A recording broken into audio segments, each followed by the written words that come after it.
Hey everyone, welcome back to another episode of What's Next with V.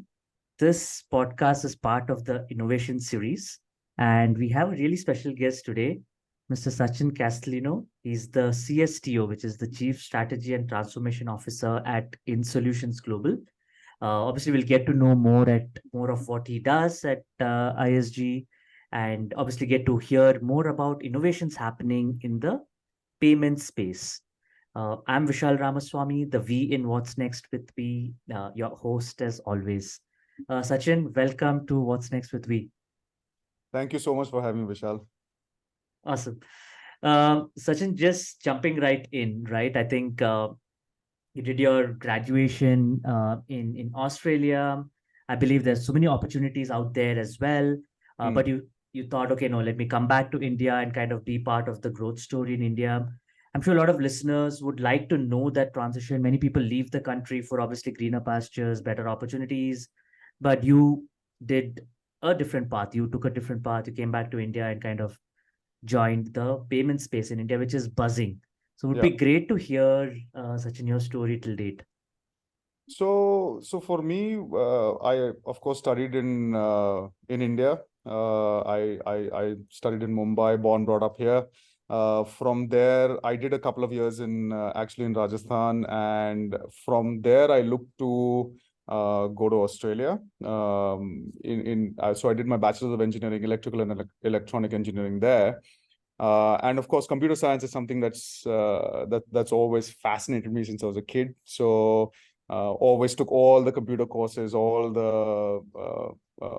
of them across school, college, then university as well.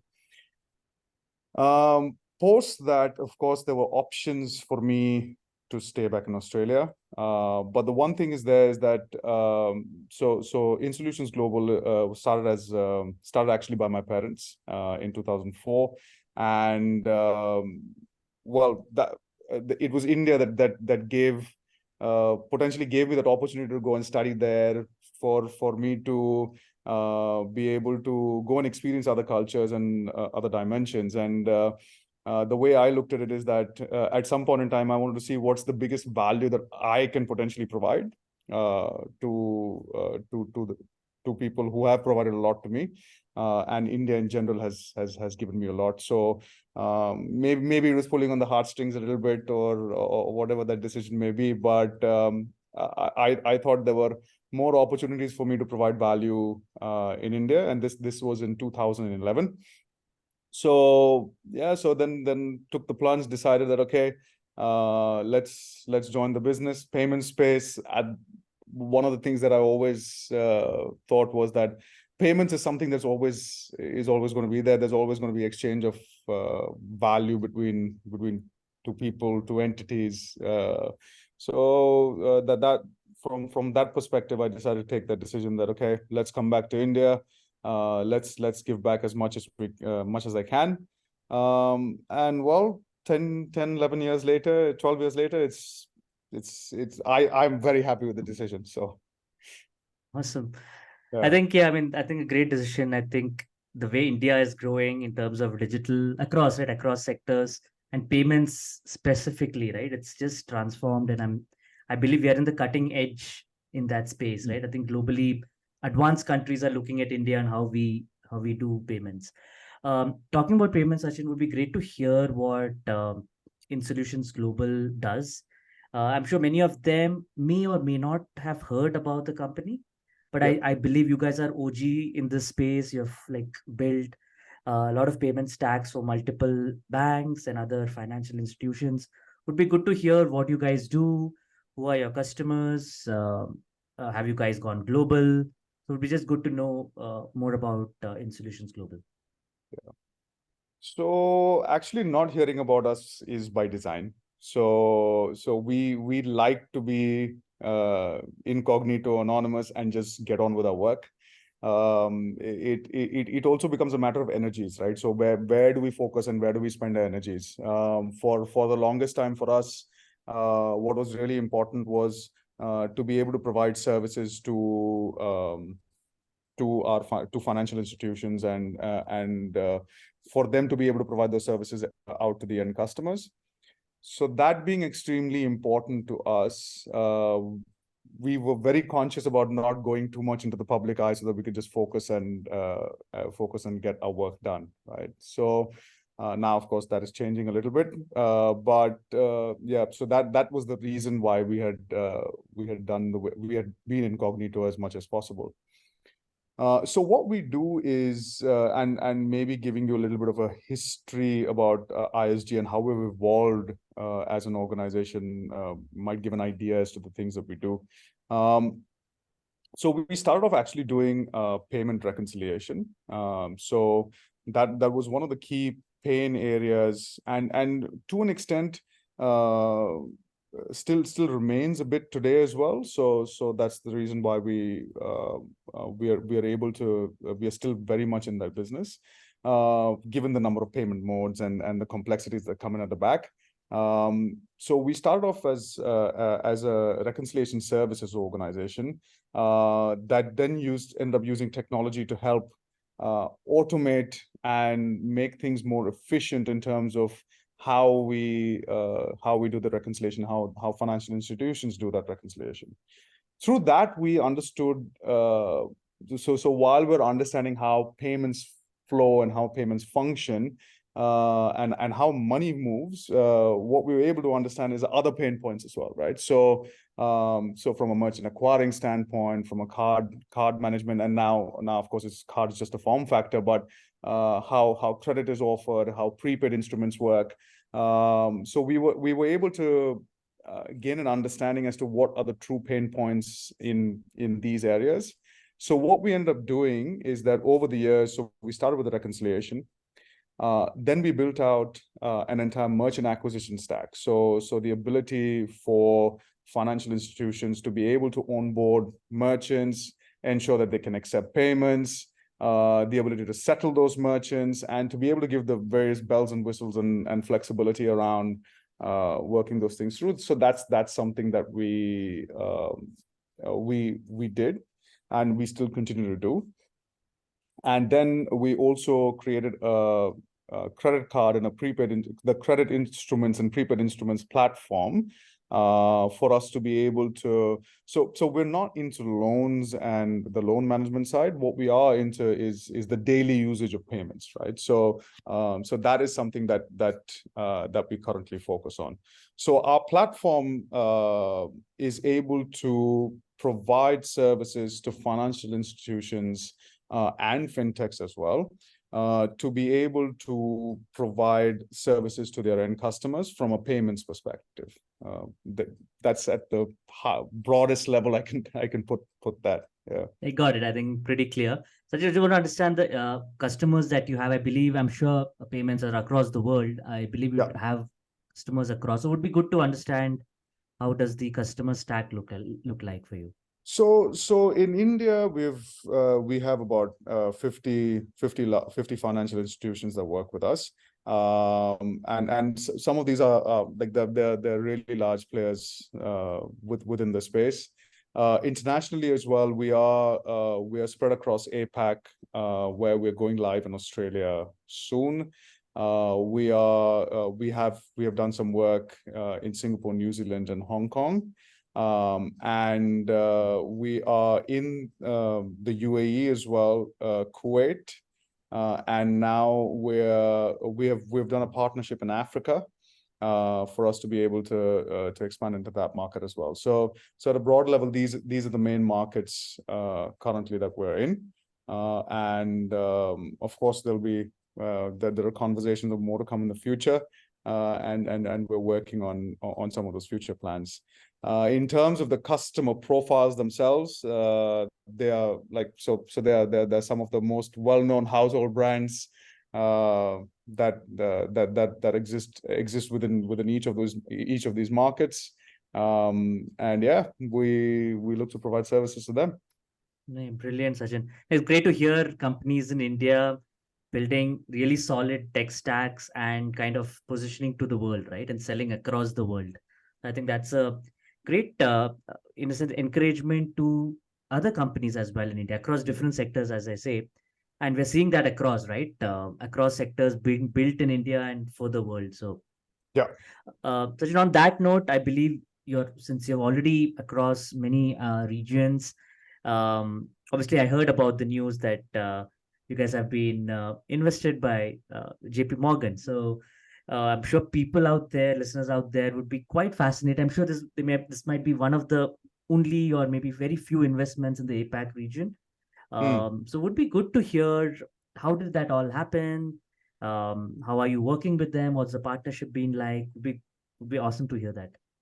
Yeah. So what happened was JP Morgan, of course, was looking to come in the Asia Pacific region, and they were looking at a number of players, right? So and they wanted to see what was the best strategic fit from their perspective. From our standpoint as well, we were like, okay, it's JP Morgan. It's an exciting uh, phase for us as well. We're like, okay, let's put our best foot forward. Let's be able to say that, okay, these are the services that we provide. This is how we can potentially intend to provide that for you.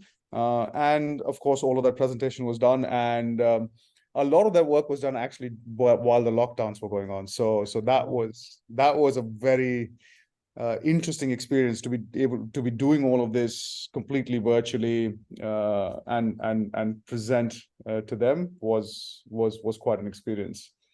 From there, of course, they went through their own process, and of course, being the size of the bank that they are, uh, we were able to get to a certain level within their process, and of course, the conversations from their perspective was that, okay, we needed to do a few things across a few of these regions within Asia Pacific, and from our perspective as well, we're like, okay, we'll definitely need some amount of help to be able to do these across these various geographies, given the changing landscapes that are happening across these geographies, right? So that's where the entire investment conversation arose, and and then we went through that entire process as well, which I think was a good 10 to 12 month process Oh, okay. for us to be able to work through that. And see, at the end of the day, I think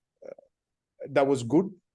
See, from our perspective, that was our first experience actually to be working with institutional investors, in terms of this size, and to see like the details that they go in, the process that they go in, and yeah, so once that investment was once we were able to close that deal and close that contract, yeah, focus is back to like doing what we do best, is to look to deliver to them, and to, of course, other customers across the globe.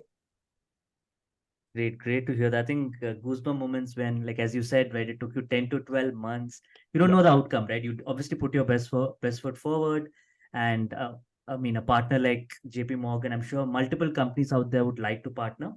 Mm. And the good part about them, they're obviously global and they can help companies like you to reach markets where you cannot reach typically. So, Mm. so I think for coming to my next point, Sachin, I think that journey, I'm sure you would have learned so much, right? A strategic investor coming in, initially obviously for business, and then they liked what you do and they thought, okay, let's become a strategic investor in your company.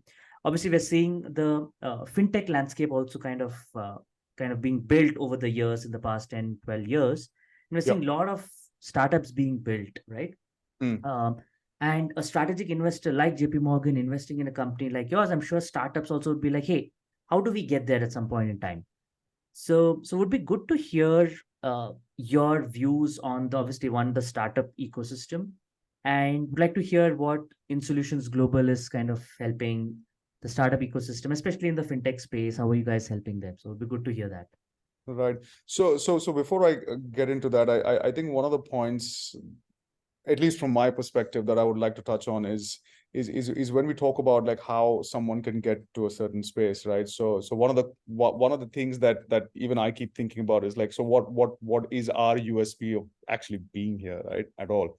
And one of the elements that probably that needs to seep in, and to an extent has, but that as an organization that we believe that we do is building the element of trust, right? So building the element of trust where was this such large financial institutions, regulators. We work with a lot of these stakeholders within the ecosystem, and they end up trusting what we do. So the idea isn't that what are we doing today as just as a functionality, but the idea is that if something happens, how trustworthy are these guys? How quickly can they move? How quickly will they be able to provide the service and ensure that my end customers don't get impacted, right? So that's a sort of culture that culture is built over time across organizations. So if I look at the startup ecosystem, the fundamental item would be, or fundamental thought process would be to build that trust. Right. So not only with the customer, your end customer, but with the entire ecosystem, right? So you've got your regulators, you've got financial institution partners, you can have other service providers, and you have your customers as well, right? So it's building trust across the entire ecosystem, not only when things are going right, but if something does slip up, the ability to be able to turn around, have that conversation, and to be able to move ahead from that. So with that particular aspect in mind, and this is something that we have followed as a culture as we have evolved and developed. This was always there from day one. And it is this culture. This culture is, of course, backed by a process. Then, right? So the ability to communicate across and then follow a process across internally, then communicate across in the entire set of stakeholders, saying that, okay, this is the stuff that we're doing. There's a sense of transparency. There's a sense of trust there as well. So to enable this this sort of culture within the ecosystem, the one thing that that we see as a challenge statement that we're looking to help solve for is of course the regulation and compliance angle. As we are moving more towards a digital age,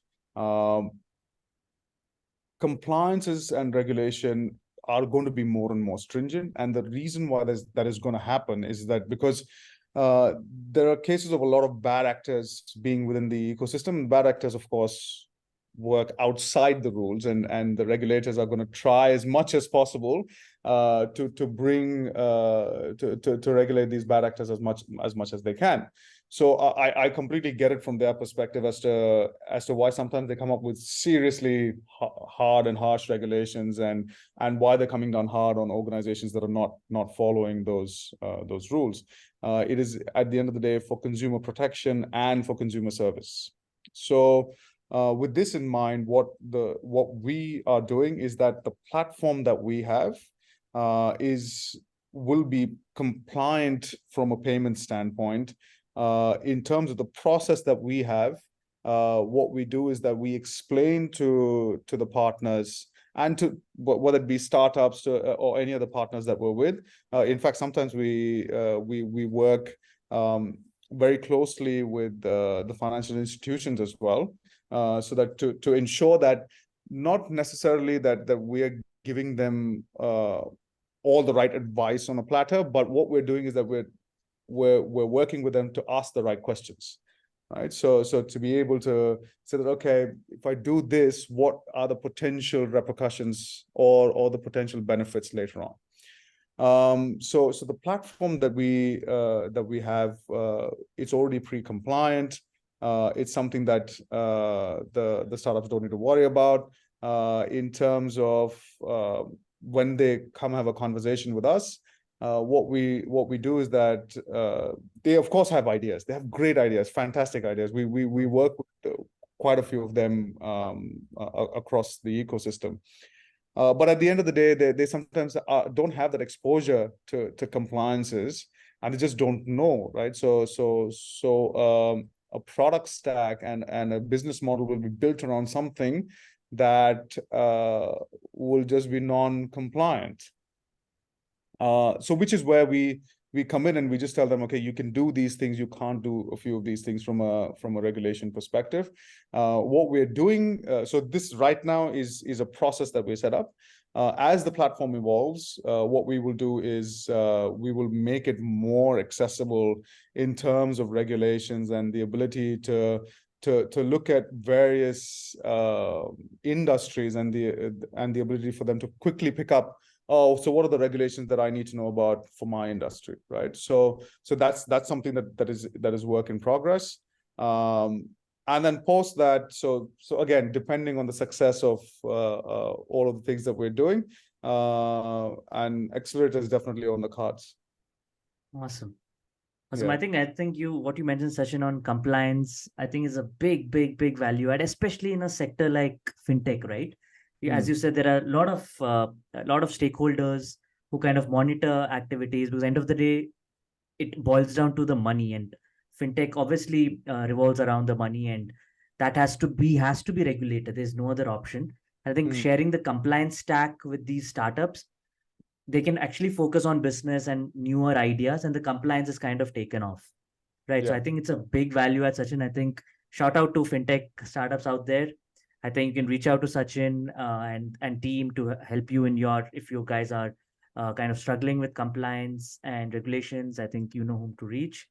And Sachin, also you mentioned that trust, right? Over the years, your company have been able to build that trust, and for trust, you need to have the team, the processes, all of that over years, consistently doing it, right? Consistently doing the same thing over and over again, Mm. and creating strong processes, and that kind of leads to trust with customers and the ecosystem. So I believe, I think that's also another very critical point, that startups, especially in the fintech space, have to kind of deliver trust in the ecosystem. You must have seen a lot of corporate governance issues that have cropped up in the past Yes. few years, and we're seeing a lot of bad actors, as you said, right? So I think, especially in startups in this sector, have to focus on compliance and processes, so that at some point in time you become the sign of trust, right? So that's what I believe in. I think, Sachin, I think you've kind of picked out a lot of important points. You kind of spoke about your story. Yeah. We spoke about in solutions, what you guys do, customers, your partnership with JP Morgan. I think that's pretty phenomenal. And I think we touched upon how you're helping startups. Going into my kind of my last question and the theme of my podcast, right? What's next? I think lots has been done so far in the payment space and in the sector you are in, and I believe there's a lot more to do, right? And you are in the cutting edge. You have ground realities. You work with multiple customers in the payment space. Would I think there's nobody better than you and your company to kind of share what could the next 3, 5, 10 years look like? So if any of us had that ability to be able to say that what the years would look like, that we would be living in a very different world. So True. I think one of the things to understand as to why that question is a little harder to answer than traditionally has been is because of the rate of change of technology. True. So if we look at like just probably a generation ago, someone who has an engineering degree, okay, or has one university degree, can very easily, their entire career can be just based on the work that they're doing, right? Due to that degree, what they've learned, keep refining that, keep doing that, and good 35, 40 years, you have a great career, right? And you keep growing up the ladder. Of True. course, keep learning along the way, but the rate of change was all right. Like there was a certain pace to it. Now, if we see, by the time someone's entering into university to the time they're out, the thing that they learned in the first year might already be obsolete. Like it's already taken over by technology. So the way I like to look at it, like how the next years would look like, is to actually follow the technology trends. So while I might not exactly be able to say what are the next things that will happen, I think one thing from a functional perspective would be fraud and risk management systems are going to get even more robust. That is something that that is needed across the ecosystem. And here I'm not talking just payments, right? So any interactions. We're all been having challenges with like random people giving us a call, sending random messages with links, etc., right? So so the entire ecosystem will be working and will continue to work on foreign risk management systems, right? But from a technology standpoint, the two main technologies that I look at from a 3 to 5 year perspective. So the main technology that I look at from a 3 to 5 year perspective, and the other technology that I look at from a 10-year perspective. So the 3 to 5 year one, which will be there to stay, is of course AI, especially generative AI, and the way and the speed at which innovations are happening on that front. And for the 10-year piece, I would look at quantum computing, right? So these are the two main technology trends that I would follow to see, using this trend, how do we solve challenge points, and how are we able to provide value to the entire ecosystem. So for example, now using generative AI, the developer experience has gotten so much more better. True. Yeah. Which like maybe even 2 years ago is not something that we really I know there were pockets of innovation going on, but it wasn't really like, okay, this is something that's production ready, production grade, and we'll be able to work this through. But now it is, and it's just a couple of years. Like 2 or 3 years. I'm sure there's a lot of work that's been going on at the back, but it's something coming to limelight to the entire ecosystem is over the last couple of years. Similarly, the way I see it is that a lot of jobs potentially will get disrupted with this with generative AI, including things like the way we interact with people, the way we interact with various service providers. That is something that will definitely keep changing, keep evolving over the next 3 to 5 years. Now, the other one, quantum computing, has a potential to change everything that we do and how we do it. So it'll be interesting to see what happens to everything that we do once those systems come through. I think based on how things evolve, the first thing would be is that security systems will be the first things that need to evolve as soon as quantum starts coming more and more into the mainstream and becomes more and more affordable. I know there are some organizations doing a lot of work around quantum, but I think that has the potential to just completely change and disrupt and create new opportunities for us to be able to do different things. Got it, Sachin. I'm totally with you on that. I work at a tech company, so the technology that you mentioned, I think that's the future. We are seeing already use cases being live. Like we guys can use it now, right? So many generative AI applications are being used by across the world. So Sachin, you had mentioned one thing that you mentioned on the functions, right? You mentioned fraud and risks. I think that's where if technology is used in the right way, you can kind of stop bad actors, you can stop hacking, you can stop so many things. So I think if you reduce the bad consequences of technology, I think that's innovation right there, right? If you can stop that, and I think you're pretty much kind of using technology the right way. And obviously you mentioned generative AI. I think the next 3 to 5 years, I'm sure you'll have a lot of applications for various functions. It could be from HR to customer interactions to, as you said, vendor management. And then obviously quantum for the next 10 years. I think that's also shaping up quite well. And it's kind of going pretty fast in terms of research and the use cases that are coming out. So, Sachin, on that note, any last parting comments before we leave? So the way I would like to put it is that let's just look to build trust within the ecosystem and keep it at that. Yeah. So thank you so much for having me, Vishal.